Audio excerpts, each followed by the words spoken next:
Siap-siap kalian nggak bisa nonton YouTube lagi. Ya, sebenarnya bukan nggak bisa nonton sama sekali, tapi terbatas. Apa yang selama ini kalian tonton mungkin nggak bisa kalian tonton lagi. Atau yang lagi pengen kalian cari dan kalian tonton nggak bisa kalian temukan. Tapi orang lain tetap bisa nonton. Kamu tidak. Kenapa bisa begitu? Karena YouTube bikin sebuah implementasi lagi yang bikin kita semua bertanya-tanya kayak, buat apa? Jadi, apa yang sebenarnya terjadi sama YouTube? Kenapa YouTube kayak gini lagi? Dan nanti gue kalau mau nonton streamer favorit gue yang ngomong kasar gimana?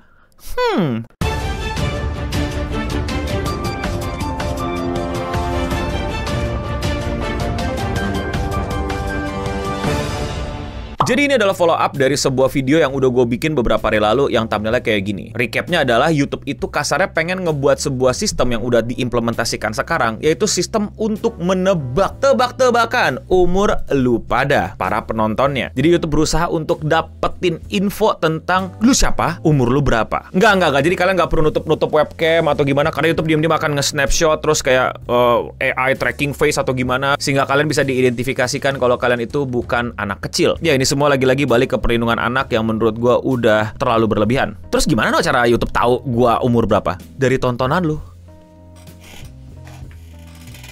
Like, man, how? Maksud gue beneran how ini mah kayak bagaimana bisa ya sesuatu mesin menentukan umur seseorang dari tontonannya? How come? Dan cara kerja gimana? Gimana cara lo tahu kalau gue adalah Eno Bening yang udah mau 40 tahun dan tontonan gue adalah masih anime-anime gitu? Apakah gue anak kecil? Atau gue emang lagi pengen research aja gitu? Misalnya kebetulan klien gue mau tahu kira-kira anak-anak nontonin apa, video kayak gimana, terus gue research gitu, kebetulan 3 hari kebelakang gue nyari video anak-anak gitu. Apakah gue jadi anak kecil? Atau yang kasus-kasus paling umum sedunia aja, sesimpel kayak orang tua yang mungkin iPad-nya gitu ya. Gue gak setuju akan kebiasaan orang tua ini ya, dikasih ke anak kecil terus akhirnya anak kecilnya nonton Johnny Yes Papa apa tudududung Koko Melon tutut brak gitu kan, terus langsung YouTube bilang, haha anak kecil, kamu mau tipu-tipu saya ya? Aku AI, aku mengerti umur kamu berapa, kamu jangan sotoy kamu, aku AI aku, kamu adalah 4 tahun dan lain-lain yang menurut gue ini sistem kayak gak jelas banget dan ternyata udah diimplementasikan dan banyak orang kena peringatannya. We have changed some of your setting. We could not verify that you are an adult. Learn more. Oke, got it. Verify age. Jadi ini adalah sebuah postingan yang lagi rame di YouTube Reddit yang dimana banyak orang mulai komplain kalau mereka pas lagi nonton sesuatu itu gak bisa dan keganggu sama layar yang bilang kalau mereka ini gak ngerti lu tuh umurnya berapa gitu. Jadi kayak dikira-kira lu bukan orang dewasa sehingga lu gak bisa nonton film-film atau video-video YouTube atau klip-klip yang dianggap YouTube sebagai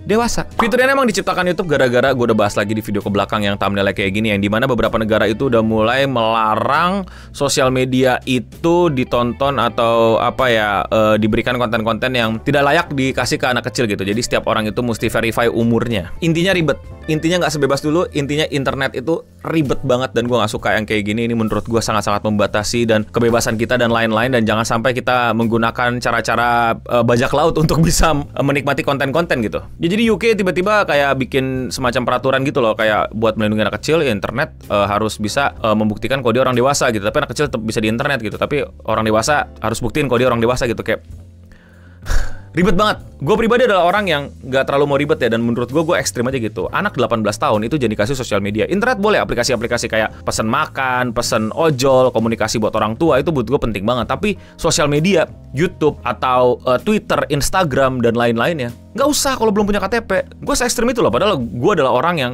lu tau kan tipikalnya kayak kalau lu kerja buat brand apa gitu atau tipikal perusahaan apa gitu, misalnya kayak let's say bantal gitu ya, semua umur bisa pakai bantal gede ini atau gimana gitu dan cocok. Jadi kayak selalu ngebela-bela untuk semua orang beli barangnya. Kalau gue nggak, menurut gue nggak. Anak kecil beneran deh, kalau buat keselamatan dan kesejahteraan anak kecil yang nggak punya KTP nggak usah bersosmed. Terlalu banyak dan terlalu liar dan terlalu nggak siap. Orang tua juga nggak bisa ngawasin. Harusnya sih bisa ya, tapi karena kebanyakan yang ya lagi-lagi terkita kalau ngomongin ekonomi, banyak orang tua yang mesti kerja untuk menghidupi keluarganya dan lain-lain. Tapi intinya adalah sulit. Tapi ya jadinya itu jadi kacau balau bahwa bukannya anak kecil yang dilarang bersosmed, tapi malah orang dewasa yang dituntut sama YouTube untuk membuktiin kalau mereka orang dewasa. Ribet banget. Jadi AI ini ada yang mulai melebar ke YouTube, dan kalau misalnya lu nggak terima sama keputusan AI, lu mesti verify age. Dan ini yang jadi problem berikutnya, verify age-nya gimana? Ternyata mesti ya kasih KTP dan lain-lain.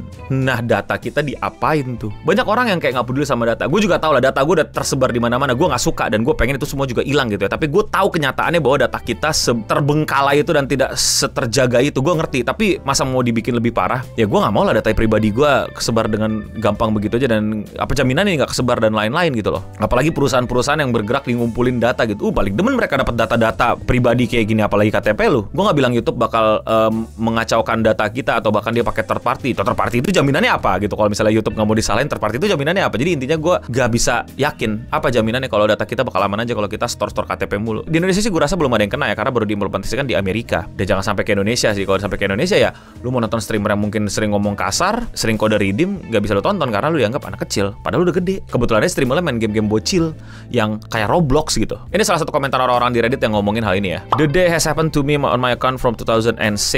I'll just leave YouTube for good as they would be utterly ridiculous. Jadi ada akun yang udah dibikin dari kapan tahu. Jadi bukan akun baru gitu loh, kayak bocil baru mau bikin akun, tapi kena juga gitu. This is what I was thinking too. Most of YouTube account are older than 18 lol, and I pay for premium, definitely just leaving if I'm ever forced to upload an ID. Jadi bahkan ini dia udah bikin dan umur akun YouTube aja udah lebih dari 18 tahun. Kalian paham kan, dari 2006 gitu di akunnya ada. Berarti kan umur orang yang bikin akun udah lebih dari itu gitu, tapi tetap masih kena. Bahkan ini orang udah bayar premium gitu, yang dimana punya kemampuan beli, kemampuan buying something gitu. Kalau dia kena, bete banget kan, lu udah bayar premium masih dihalangin untuk nontonin yang lain. It happened to me. I'm over 500 subs on my channel. Now it's saying, oh, we changed some of your settings. Which setting did you change? Now I'm checking to make sure. The worst part, I'm feeling like I'm a borrowed time now. Iya, setting apa yang diganti? Apa yang perubahan dari akun? Bagian mana yang lu ubah dan membuat ini jadi terbeda dari akun-akun yang lain? YouTube is becoming YouTube Kids at this point. Ya, ini bener banget, kayak aneh banget gitu, ngerti gak sih lo? Kayak ini YouTube Kids semua jadinya. Terbatas, gak semua orang bisa lihat, cuman bocil-bocil doang gitu. Jadi kayak ngapain, ngaco banget. Ini sebuah kebijakan yang menurut gue bakal membuat YouTube kedum sendiri. Orang-orang udah pada bayar buat premium cabut, orang-orang yang udah bisa nonton jadi cabut, konten kreator akhirnya kurang ditonton, akhirnya mereka mungkin jadi pindah ke platform lain yang bisa lebih pay off. Buat gue sangat-sangat ridiculous dan sangat-sangat membuat YouTube jadi ditinggalin. Dan apa manfaatnya? Masalahnya gue udah bilang berapa kali ya, YouTube ini perlindungan buat anaknya tuh udah berlapis-lapis. Pertama, punya video yang mesti ada age verification-nya. Jadi kalian suka lihat kan kalau ada video yang di flag sama YouTube itu videonya tidak baik, itu orang anak kecil, ya lu mesti login dulu, mesti tunjukin kalau umur lu itu udah 18 tahun. Ya masih dibully anak kecil lah, itu ngerti gue. Ada YouTube for Kids, YouTube yang udah kurasin kalau ini aman buat anak kecil. Ya kenapa orang tua nggak ngasih YouTube Kids aja buat anaknya? Dan yang ketiga ada Kopa, kita konten kreator mesti diupload dengan jelas ini video buat anak kecil apa enggak. Udah berapa lapis itu pak?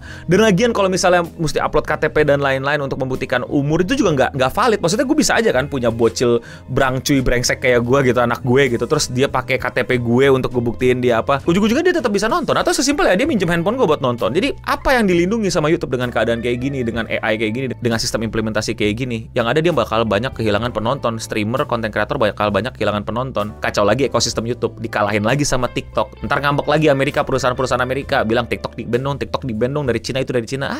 So YouTube ini adalah hal yang menurut gue sangat-sangat merugikan penonton YouTube, sebagaimana gue juga masih penonton YouTube dan konten kreator di YouTube itu sendiri dan para streamer. Mereka akan lebih nyari clipping aja di TikTok daripada nontonin di YouTube. Dihalangin nonton di YouTube, udah gitu AI-nya sotoy. Ya memang dikasih jalan untuk bisa membuktikan kalau kita udah dewasa. Tapi ribet banget anjir pakai ID. Apa jaminannya? ID kita aman, data kita aman. Jadi ya itu update terbaru dari YouTube. Gue berharap ini nggak diimplementasikan di Indonesia dan di Amerika juga dicabut. Nggak ada lagi di negara-negara lain aturan-aturan aneh kayak gini, kebijakan-kebijakan aneh kayak gini. Gue yakin ya kalau ini terjadi, penonton gue mungkin masih bertahan. Nah, konten kreator yang penontonnya majority bocil, siap-siap lu ngerasain dampak search penonton turun itu luar biasa. Ada yang udah ngerasain kayak gini belum? Ada yang udah dapat peringatan kayak gini belum? Kalau ada, coba ceritain di kolom komentar di bawah. Atau kritik gue atau mau koreksi gue, atau kalian punya pendapat lain, tulis juga di komen di bawah. Kalau kalian suka sama pembahasan seputar internet kayak gini dan kalian mau support gue, lakuin dengan sesimpel klik tombol subscribe. Kalau udah, like aja. Dan gue upload video sehari satu. Jadi kalau kalian masih mau dengerin obrolan gue, cek channel gue dan klik video yang menurut kalian belum kalian tonton. Ayo, ada banyak kan? Dan gue juga lebih aktif di sosial media lain seperti Instagram dan TikTok karena nguploadnya cepet, nggak perlu ngedit. Kesian di sini Raymond mesti ngedit dulu. Dan ya, sekian seputar internet untuk episode kali ini. Gue bener-bener berharap ini nggak diterusin sama YouTube atau diperbaiki atau gimana lah, intinya ini yang sekarang kacau balau. Dan gue ngerti perlindungan anak dari internet tuh ngerti, makanya ya udah anak jadi kasih sosial media. Kalau gue gitu men, gue ribet. Malah orang dewasanya sekarang mesti laporan ke sosial media kan. Dan untuk kita semua, stay clean and sound.